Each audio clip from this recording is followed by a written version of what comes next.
पिता, पुत्र और पवित्र आत्मा के नाम में। हमारे प्रभु की दया और अनुग्रह हमारे साथ अब और सर्वदा बनी रहे। जुलाई 3 एक महत्वपूर्ण दिन है।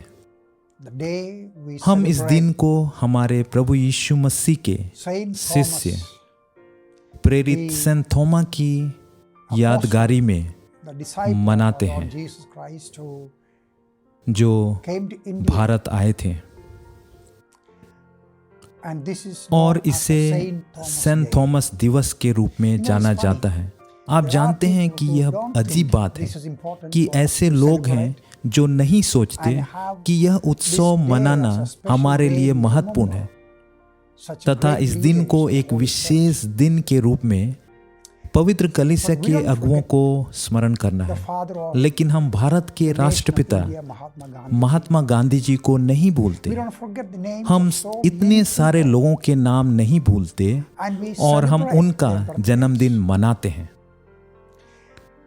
और पवित्र वचन कहती है, उन लोगों को मत भूलना जो आपके अगुए बने, और यहाँ तक कि परमेश्वर भी इस कार्य को पूरा करता है। हमें उदाहरण दिखाते हुए वह अब्राहम और मूसा, यहोशू और दाऊद और यसाया के नाम और उन सैकड़ों लोगों को याद करता है जो परमेश्वर के लोगों के लिए अग्रदूत बने। और आज जैसा कि हम सेंट थॉमस के बारे में सोचते हैं, हमारे पास उन्हें धन्यवाद देने के लिए 1,00,000 कारण है। मुझे याद है कुछ वर्षों पहले जब मैं कॉलेज में अपनी पढ़ाई कर रहा था, और ऐसा हुआ कि मैंने कलीसिया की प्राचीन इतिहास को और उन सभी घटनाओं को पढ़ पाया, और उन दिनों के दौरान 1000 पन्नों की पुस्तक जिसमें मुझे शब्द मिला निर्नम। निर्नम, मुझे इसकी उम्मीद नहीं थी। आप संयुक्त राज्य अमेरिका जैसे देश का अध्ययन करने के बारे में कैसे सोचेंगे, और फिर आप अपनी किताब पढ़ेंगे और पता करेंगे कि उसमें आपके गांव का नाम है जहां आप पैदा हुए और पले बढ़े। और यही मेरी कहानी है। पूरी तरह से पुस्तक कलीसिया की शुरुआत और इतिहास के बारे में उल्लेख करती थी कि किस प्रकार मसीह के प्रेरित सेंट थॉमस, जिसने मसीह को यह कहते सुना कि सारे जगत में जाओ और मसीह के जीवन और मृत्यु और दफन और पुनरुत्थान के बारे में बताओ कि वह कैसे मानव जाति का प्रेमी, उद्धारकर्ता और छुड़ाने वाला है। और वे सभी प्रेरित अलग अलग जगहों पर गए और सेंट थॉमस भारत आए। और भारत के अति दक्षिण भाग में वह जिस स्थान पर आया था वह मेरा गांव निर्नम था। और ऐसा कहा जाता है कि उन्होंने कुछ 7 कलीसियाओं की स्थापना की। उसमें से एक कलीसिया मेरे गांव में है। वास्तव में मेरे जन्म स्थान से लगभग 3.5 किलोमीटर की दूरी पर है। जब मैं अपने गांव जाता हूं, मैं देखता हूं कि वह कलीसिया अभी भी वहां है। बेशक यह पुनर्निर्मित निर्नम ऑर्थोडॉक्स कलीसिया केरल के सबसे प्रसिद्ध कलीसियाओं में से एक है। और आप देखते हैं कि मैं आपसे यह क्यों कह रहा हूं। यह हमारे लिए महत्वपूर्ण है कि हम सेंट थॉमस को याद करें, क्योंकि यह वही है जिसने मसीह के पुनरुत्थान और पेंतिकुस्त के ठीक बाद पहली शताब्दी में सुसमाचार लाया था। और फिर हम अपने आराधना विधि, पवित्र लिटर्जी के बारे में सोचते हैं।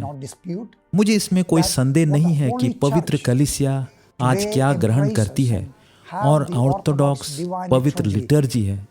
मैं विश्वास करना चाहता हूं कि यह हमें संत थोमा द्वारा सौंपा गया था, जिसे सेंट जेम्स द्वारा बनाया गया था, जो यरूशलेम की कलीसिया के प्रथम बिशप थे।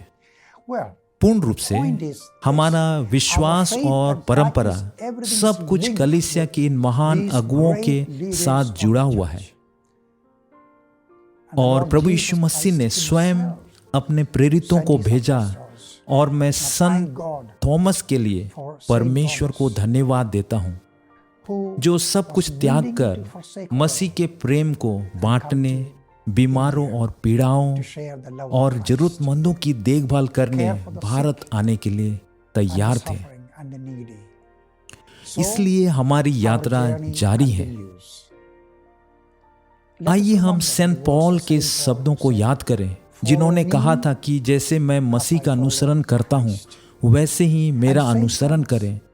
और सेंट थॉमस हमें यह कहते हुए याद दिला रहे हैं कि ठीक है, मैं आपको यह बताना चाहता हूँ कि जैसे मैं मसीह का अनुसरण करता हूँ वैसे ही मेरा अनुसरण करें।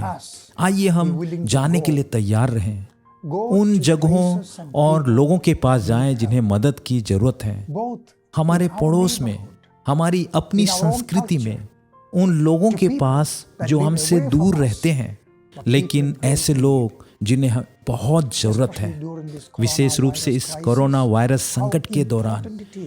यह कितना महत्वपूर्ण है कि हम जाने के लिए तैयार रहें और दूसरों को भी भेजें। हम जो कुछ भी कर सकते हैं मदद दें, और हम सब मसीह के प्रेम के कारण करते हैं। परमेश्वर की आशीष आपके साथ हो। प्रेरित संत थॉमस के उत्सव का यह दिन अब और हमेशा हमारे आदर्श उदाहरण के रूप में बना रहे, जो स्वयं कमजोर और असफल थे, लेकिन मसीह के अनुग्रह और दया के माध्यम से उन्होंने दुनिया को बदल दिया। संत थॉमस के लिए परमेश्वर को धन्यवाद देते हैं। परमेश्वर आपको आशीष दे।